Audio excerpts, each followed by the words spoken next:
everybody, welcome to my YouTube. I'm Jen. Today I'm going to do a quick speed video for you showing you this gorgeous little tag that I created with the papers from Craftbox UK. This is basically a steampunk type tag using their Steampunk Beauty, but I use a lot of other products. These are their Magnolia cutouts. They are gorgeous. I will list all of the items used in this video below if you want to check them out, as well as some links. I do have an affiliate link with them. It's no cost to you. I get a little bit back.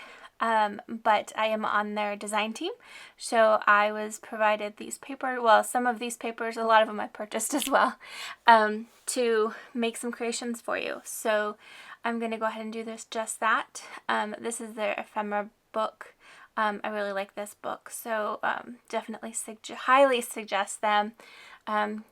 This book and Craftbox UK.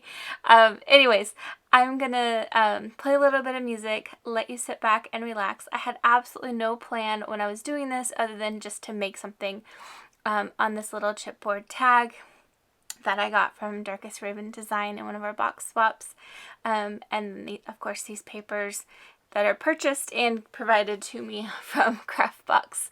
Anyways, I will link all that below, but sit back, relax, and enjoy this video. Let me know what you think in the comment box below.